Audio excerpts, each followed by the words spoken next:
Hi, Mom Juliana. It was nice to meet you again. So it's already so right now in the Philippines, here in the Philippines, it's already 6:18 in the morning. So how about there in Panama?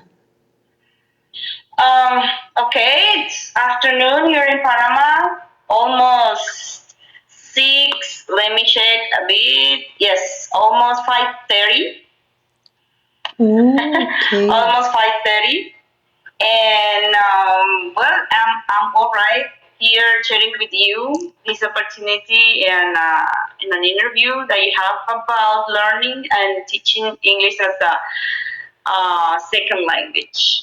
Yes, as Okay. you know, I'm Yuliana Vasquez. I'm from Panama. I'm a teacher in elementary and in higher education, so I have both experiences. All right. So it is nice to have you again today. And I think it's already afternoon there, Yes, right? it's the afternoon. It's five Okay. 20 actually, almost 5:30 p.m. Okay. So, by the way, I'm a Filipino and you are a Spaniard. Am I right? Is it right? You're a Spaniard? Sorry. It was passing a truck just close to me. I was like trying to Oh, okay, figure okay, out what okay. you said. Okay. Yes, I live very close to the street, and trucks used to pass through the streets with very low noises. But all right, as you said, yes, I'm Panamanian. I speak Spanish. Okay. Spaniard. I'm not from Spain. I'm Oh, Panamanian, but I speak Spanish. Yes. okay. I thought it was almost the same. I thought it was the same that. Oh, okay. You're a Spaniard when you live in Spain and you get the nationality over there. In, Okay. but if you speak Spanish, it doesn't mean that you're a Spaniard. You're just from a Latin American country with Spanish as a mother tongue. Oh, all right. Thank you for for that clarification. I really thought that it's the same. Oh wait, all right. By the way, so you are already familiar with our topic today, which is about the second language acquisition. Since you're an ESL teacher and I'm a future ESL teacher, since I'm taking up Bachelor of Secondary Education major in English. So looking forward to be like you soon. Anyway, let's proceed now to our discussion. So, the first thing that I want to ask you is that what are some of the study strategies you use to learn second language? All right. The first thing that you must know is to know your learning styles. As soon as you know your learning styles, you can take some tests online and they support you. But you probably know how you learn the best, right? By reading, by listening, Yeah. by doing things hand on, etc. Right? Yes. Depending on that, then you look for strategies to support yourself. For example, in my case, I'm very, let's say, kinesthetic and Mm-hmm. musical. So, as I am kinesthetic and musical, then I like to do things related to those skills. Oh. And so that most of the time I listened to music, I listen to and watch some videos in English. And place myself to have some projects around, for example, or drilling and repeating things were some of my strategies to at least acquire a very nice Okay. pronunciation. Right. I know that it's not going to be the same as a native speaker, but at least to be very clear on my way of uttering some words. So in that way, what I used the most were listening me, and I also do plenty reading, but Mhm. reading for pleasure, not only in the second language, also in the first language. So if you Okay. have some words, for example, that you don't know in your mother tongue, you don't know how to say them in the second language. So it's better to read in your mother tongue also, and then learn the words, and then transpose the words to the second language Mm. acquisition. It's easier. Okay. That was a good way to really learn the second language. So so I remember what my professor has said that she doesn't recommend music to learn English because some she said that some of the music are songs.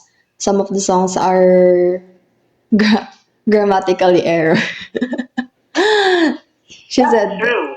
Yes. That's So true.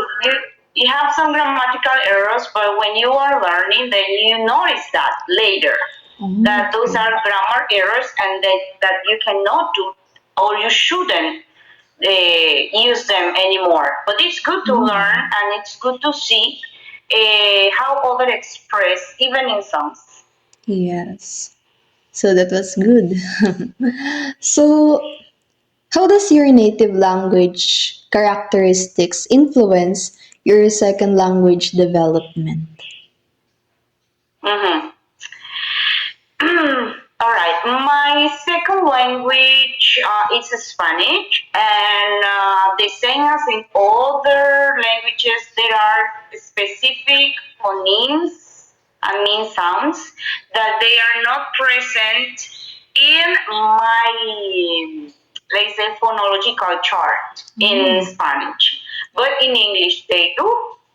As for example, the final pronunciation of the verbs in past. As I was saying, there are some phonemes and sounds in Spanish that I mean, in English that they are not present in Spanish, as it's the final sound of the regular verbs in past, like the sound, for example. So it was very difficult at certain point to me to understand that I didn't have I didn't have to avoid that specific sound at the end of saying the word. Let's say any okay, any word as I mentioned at the beginning. The easier one is like cook. You shouldn't yes. say that in past tense. You have to say cooked. So that specific sound has to be very present for others to understand if you're saying that that is a past action. All right. So if I don't say that specific sound, then it's going to become very difficult. And another thing is that in English, for example, they don't have like the r sound that we have in Spanish. Yes. Like the ferrocarril, that doesn't happen in English, right? They're very retroflexive most of the time. Retroflexive Hmm. sounds like right? Car, for example, I don't have to say car, I have to say car. Yes. So it's difficult, but I have to figure out just the manner and places of articulation of those specific sounds and practice them the most I could to have better pronunciation. Yes. So thank you. And another thing is, in learning the English language, are you intrinsically motivated or extrinsically motivated or both? And why? All right, both. Even though Oh. I like English, I remember that what motivated my person the most it was to see my teachers. The ones from elementary school and high school also, Mm, they were very nice, very active, very motivated teachers. They always tried to do their best and innovative in the classrooms. So that made me like to think about learning English and mm, continue doing so. So, but of course, I had to like it. I had to like it. So If I could see them, like I like what how they teach, how they move, but if I dislike English, I didn't probably didn't learn English, but I did because I like it. So both are very Right. important. So another question is, who played a significant role for you to learn the English language? Aha, as I mentioned before, the teachers Yes. I had in elementary and high school. First. Mm. They were like the ones who made me think about learning the second language, even though I knew I was good because I learned languages fast or faster than other or some of my classmates. Looking at them doing so and in the way they did in the classroom. So that motivated my person to become a teacher at this point.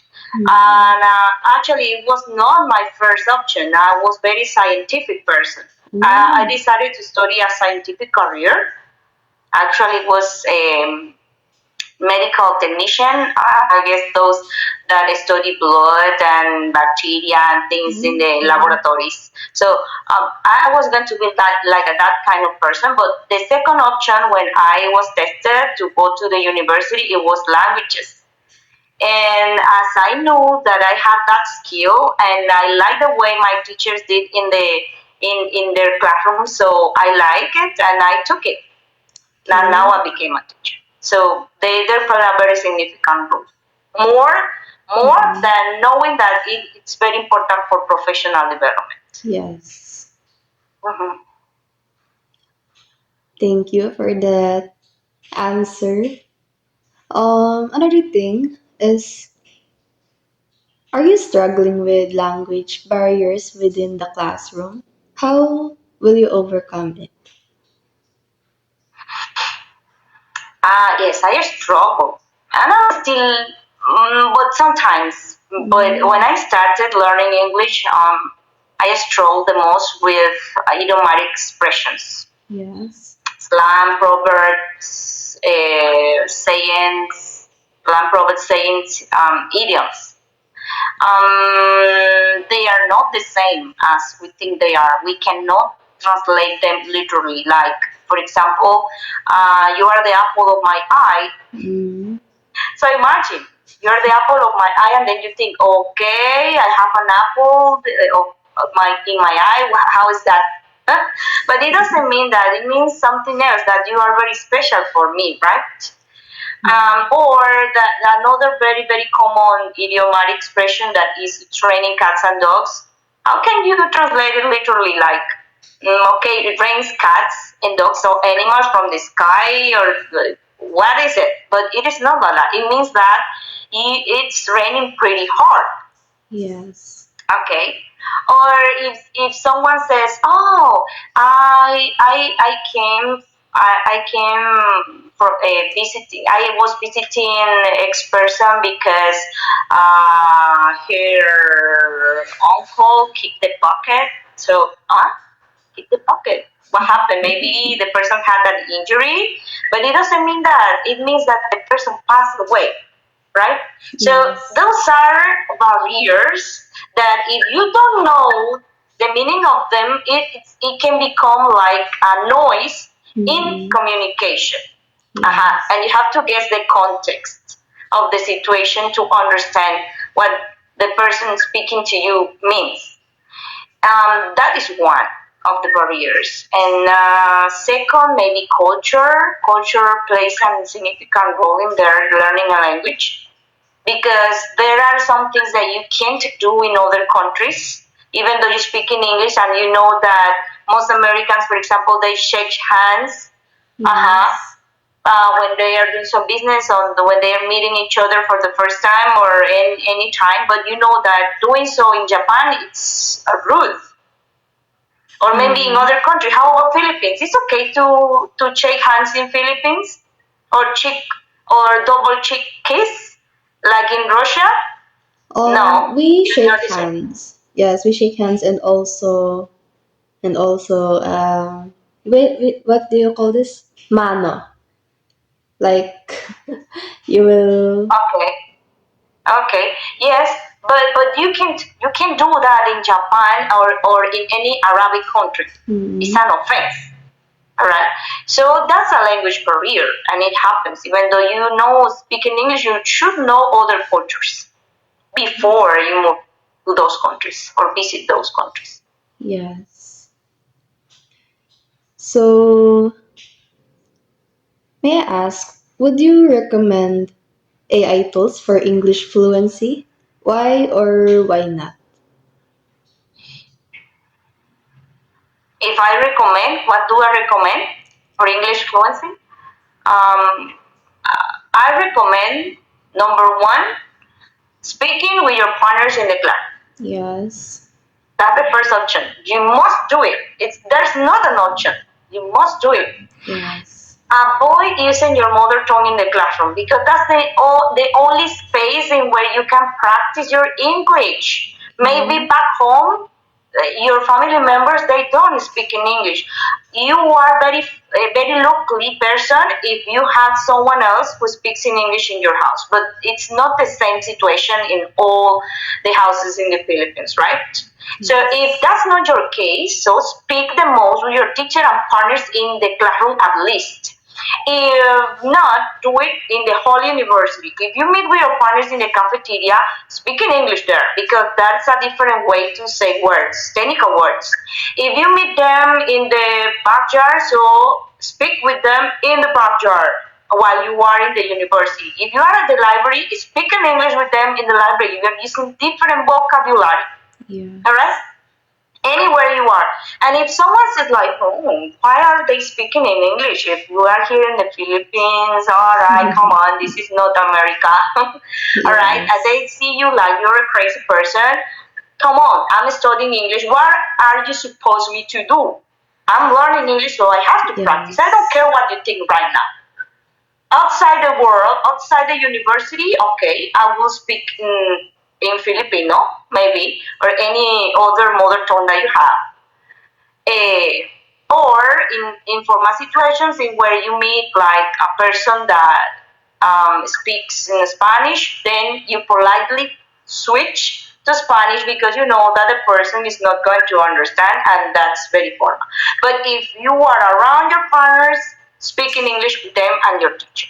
Another thing to be very fluent is to listen to difficult, probably difficult songs, and try to mimic or repeat what they say. Watching videos first with subtitles, like to familiarize, and then as soon as you are advancing, then omit subtitles and start listening in complete English language. So try to communicate, all right, or to set your mind to the language you are hearing. And another thing is to record yourself after you hear someone or a video, record yourself trying to say the same thing and figuring out if you're doing the same. If not, then you know that you have to improve. And last but not least important is to participate of clubs, English clubs. Yes. It can be face-to-face English clubs with your partners in the university or abroad, like a kind of mobility with other students, global students from other countries. If you have the opportunity, talk to your teachers, your English teachers, that you are interested in doing so, and I know for sure that they will suggest some clubs abroad in where you can practice your English because they are going to see your interest. Yes. So based from your answer, you suggest learning English by impersonal, right? Rather than by technology or AI tools such as ChatGPT. Are you familiar with it, ma'am? I didn't talk about it, but that's another cheap situation. You can take advantage of it by using, for example, Okay. chatbots. So that's artificial intelligence. You Okay. regulate the chatbot to specific English proficiency. So you tell the chatbot, all right, I want to have with you always a conversation in basic English. All Okay. right. If you think that I can move beyond, so increase it to intermediate or advanced to see what I can do. If I commit mistakes, then provide suggestions in where I can improve myself. But you can do it with chatbots. It's normal to do that right now. That's nothing bad, Okay. and it's pretty good. But taking care of using it, don't getting use of it at all, because remember that's artificial. You need to socialize Yes. with someone else. Mhm. So Yeah. I also suggest artificial intelligence like chatbot. Okay. Okay. Thank you. Is that an app, right? Chatbook. Yes, yes, chatbot, Okay. and you can work it by hand of ChatGPT or Gemini or any other of the options that it offers. You mix them. Mm-hmm. Okay. So, Ma'am Juliana, have you encountered challenges in learning the English language? What are those? Challenges, as I mentioned before, idiomatic expressions. Yes. Idiomatic expressions, because you don't know probably what all they mean. They are always something new I learn. Even though I'm a teacher, let me tell you that probably in a year I learn at least more than 20 new idiomatic expressions. Mhm. So imagine, Mm, there are many. And every single day it appears a new one because language evolves. Another thing, probably it was pronunciation, trying to make my person like something more native speaker like. So that's what I can say. okay. So, Ma'am Juliana, you have said that you're an ESL teacher and you're teaching at elementary, right? Hmm. And also in the university. Am I right? Okay. Yes, right. So, as a teacher, what are some of the effective instructional practices that you used in teaching the second language? Hmm. I may tell you that we cannot avoid traditional teaching.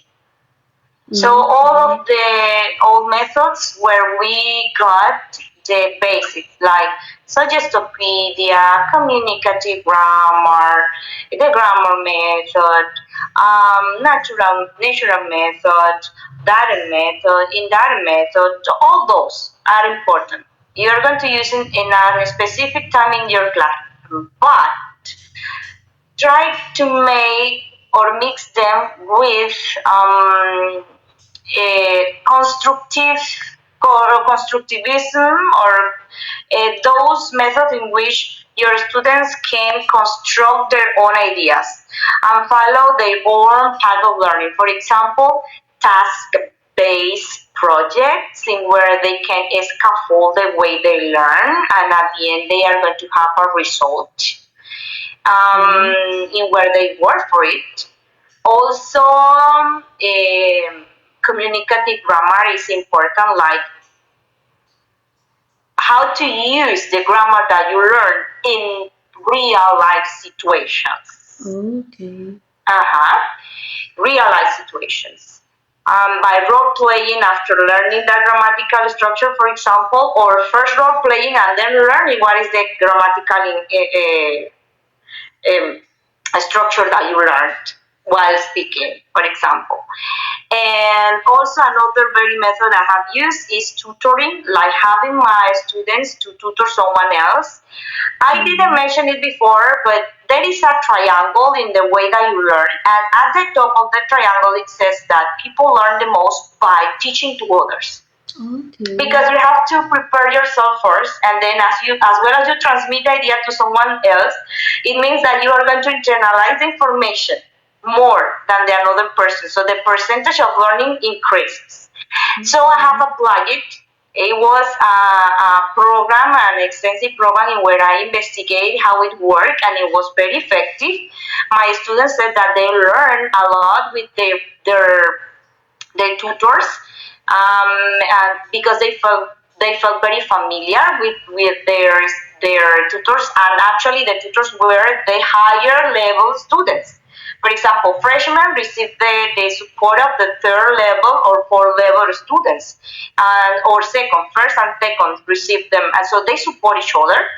But Okay. before doing so, I, as a teacher, had to teach them specific structures, mechanics, and conventions so that they know at certain point how to use, for example, simple sentences, compound sentences, complex sentences, how to link ideas using discourse markers, punctuation, capitalization, good spelling, so things like that, Yeah. that they can transmit to their peers, all right, and then improve themselves. Even freshmen, and they also learn to do so. So the way they brought after the program, it was significant result. It's good. That's one of the programs I have played, and another program in pronunciation it was that it was very effective. Was actually my idea. It was having the students playing as teachers at certain role, because they had to come to the classroom with study a specific word or words, and they had to tell their partners how the word had to be pronounced, where in what syllable of the word it was the stress, for example, and what is the meaning of the word, and in what Yes. situations they could use the word. So they had to pronounce it. At the end, they learned a list of words, and of course came in out from their own peers. They got very interested just because of that, and I tried to make the list using words that I know that they struggle a lot, like for example vegetable, island, comfortable, those words that you know that probably your students are going to have some mispronunciation, because um, they are difficult to understand at the very first glance. Well, that's what I can say till now. Okay. So, what are the benefits of ESL education in your country? Okay, in my country, English is considered second language by law, but I may say this is a foreign language in my country, Okay. because not all the population speaks English, like in Puerto Rico, for example. That they know that that is their second tongue. But in my case, I mean the second acquisition. But in our case, we know that we must learn English because it's stated by law, but we don't do so because Panamanians, one of it is because of culture, because of the influence United States had in our population. Time ago, we had some invasion here, Okay. and many people died. So by families, they transmitted that they don't have to speak in English because of that, for example. But later, they noticed that it was important for getting a good job, for Yeah. business, for getting scholarships. So they have to learn English. They have to learn English. They don't have option to avoid it. So it means that if they want a better job, they have to learn English. So English is very important for professional development in my country, and for having like a more globalized and cultural mind. All right. So, I I have a lot of classmates that didn't like at first the Bachelor of Secondary Education major in English, but they somehow continued it because it has a lot of job opportunities, like what you have said. So, Yes. yes. So, the last question would be, what will you advise to those teachers who are planning to teach in a foreign country? If you're planning to teach in a foreign country, the thing I can say to you is that you have to take in consideration the culture of the country when you're going to teach a second language. You don't have to impose, all right? Impose something. Try to mix the way you teach with authentic materials so that your students get motivated and confident when they are going to speak. For example, have them to speak about their food, Yes. their traditions, what commonly they do in some holidays, things like that. Think about it. It's very important to have that connection between language and culture. Yes. As well as you gain that, then you're going to see that your students are going to be more confident because that's an information that they know in their mother tongue and they can transmit it to someone else using the second language easier. Because they have the ideas on how to speak differently from using just academic, material a lot and very difficult reading that probably are going to get bored of reading about it. It depends on their level. Okay. Depends on their level. There is a certain point in which you have to conduct investigations, for example, and you need to read technical material. All right, but that's the point. Don't force students to do so from the very beginning. Work step by step. That's something I can say. And don't forget also the culture of the language that you are teaching. Mm-hmm. Okay. There is also a connection between that. Yes. Teach them how students in, for example, in United States, in Europe, maybe the British people, how they behave, all right, what do they do, Yes. because that's their language. Mm-hmm. Yes. So you're saying that we really have to adapt to the culture, right? So Mm-hmm. to prevent language barriers. And also one thing I've learned from what you have said is that we really have learning their culture to where country you are teaching is really important to not just to prevent from language barriers but also to really relate with your students because how can you relate with your students and with others if you don't know them well, right? Mm-hmm. So it's really Mm-hmm. important to find a common ground between you and the students so that they can really learn well from your subject that you're teaching. Yeah. So that's all. So thank you for the ideas. Thank you for what we have shared with each other. Do you have anything you want to share, ma'am? Want to add? Maybe to you, we keep with that enthusiasm and motivation to know about how to teach English. If you start with that curiosity, it means that in a future, not so far, when you're going to start the career in a whole, you are going to know something that others don't know, because they didn't investigate or they didn't look for other points of view. Remember, we teachers don't have to impose only what we think Yes. it's the best of the most effective thing, just because it worked for us. We have to try and see if that's the same in our classrooms. If not, then we have to adapt them according to our students' needs. All right, but we Yeah. can also see other ideas from other teachers, from other peers that work, and we can let's say use them in our classrooms also to see what happens. All right, if not, then we will try to modify it or to adequate to adapt it to the classroom and our students, and something that you are learning from the very beginning. Keep that way. You are very smart, and I think that you are going to become a very nice English as a second language teacher if you would like in a future also. Yes. So thank you. And I really appreciate all of your answers, ma'am. It's really helpful, especially